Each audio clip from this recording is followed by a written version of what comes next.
Պարոն Դանելյան, նախորդին Ստեփանյանը հայտարարեց, որ փողոցային պայքարը կվերսկսվի, դուք ինչ տեղեկություններ ունեք, ինչ ֆորմատով, ինչպես է դա մեկնարկելու, երբ անցնելու, եթե նման բան կա։ Կարծում եմ Սրբազանը դրա մասին բավականին մանրամասն ասել է, ես ավելացնելու բան չունեմ, փողոցային պայքարը չի դադարել, ավելի մեծ ծավալներով դուրս գալու եւ հետագա քայլերի մասին Սրբազան հայրը կարծում եմ մոտ օրերս կհայտարարի, կասի եւ դրան ավելացնելու բան չունեմ։ Պայքարը, որովհետեւ Ռոբերտ Քոչարյանը արդեն կարծիքների նա կարծում է, որ չպետք է ընտրություններից առաջ փողոցային պայքարը իրականացվի, այլ ընտրությունները ոչ։ Բայց ես երբ եմ թողել, որ մի հատ միանա։ Չէ, Հայաստան դաշինքը նկատի ունեինք ոչ թե անձնապես դուք։ Հայաստան դաշինքն միշտ պայքարի մեջ է եղել, Ռոբերտ Քոչարյանը տենց չի ասել, խնդրում եմ ճիշտ մեկնաբանեք Ռոբերտ Քոչարյանի ասածները, Ռոբերտ Քոչարյանը հետևյալն ասել, ես կարծում եմ մի անգամ պետք է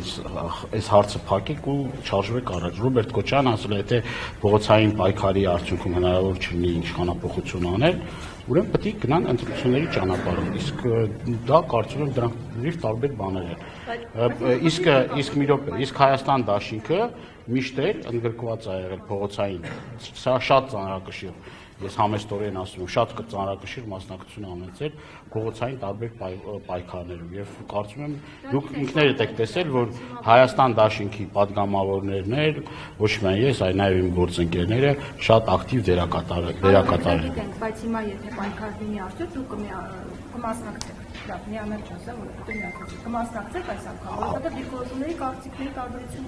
Դրա մասին Հայաստան դաշինքը կարծում եմ հայտարարություն կանի, բայց նորից եմ կրկնում, Հայաստան դաշինքը որևէ մի կաշկանդվածություն չունի փողոցային պայքարում աջակցելու, առաջնորդելու, կարևոր դերակատարություն ստանձնելու, առաջին շարքերում լինելու համար։ Պարոն Դանելյան, ինչու են որոշ ուժեր շատ խուսափում հենց ընտրությունների տարբերակին, ինչ մտավախություններ ունեն, ընտրություններով հնարավոր է իրենք չհաղթարեն շնորհը, ինչն է խնդիրը, որ այսպես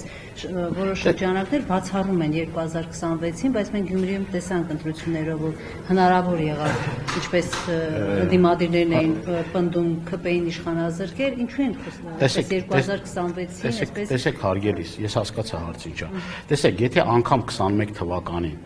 հիմա խորհրդարանական ընդդիմադիր ուժերը, որ կան խորհրդարանում, չմասնակցեին 21 թվականի ընտրություններին, այդ ընտրությունները չէին համարվելու ոչ լեգիտիմ։ Այսինքն, եթե այդտեղ մասնակցում է 25 ուժ, եթե 2, 3, 4, 5 կամ Հայաստան դաշինքն էլ չմասնակցի, դա չի նշանակում, որ այդ ընտրությունները համարվելու են ոչ լեգիտիմ եւ որևէ մի երկիր ասելու է, գիտեք ինչ, եթե այս դաշինքը չի մասնակցում, այս կուսակցությունը չի մասնակցում, ուրեմն այդ ընտրությունները չեղարկում ենք։ Մենք հետեւյալն ենք ասում, մենք հարգելիներս, եթե այս process-ների արդյունքում չլինի, ես էլ կողմ եմ նրան, որ բանը չհասնի ընտրություններին եւ ոչ միայն ես իմ գործընկերները, որ Նիկոլ Փաշինյանի առաջնորդությամբ, այսինքն ոչ թե առաջնորդությամբ, այլ Նիկոլ Փաշինյանը Հայաստանի Հանրապետության ղեկավարը չլինի այդ ընտրություններին, որովհետեւ դա լուրջ ազդեցություն է ունենալու, որովհետեւ վարչական լծակներ, ապօրինություններ եւ այլ, այս մարդիկ պատրաստ են, այս չի որ իշխանությունները հեշտ ու հանգիստ թողելու են, որ ընտրություններում ընդդիմությունը հաղթանակ տանի։ Ես ավարտեմ միտքս, հարգելիս, ավարտեմ միտքս, բայց նորից եմ կրկնում, եթե մենք անգամ չմասնակցենք էլ, նորից էլի կրկնում եմ, կներեք ես կրկնվելու համար, այդ ընտրությունները մեկը համարվելու են օրինակ։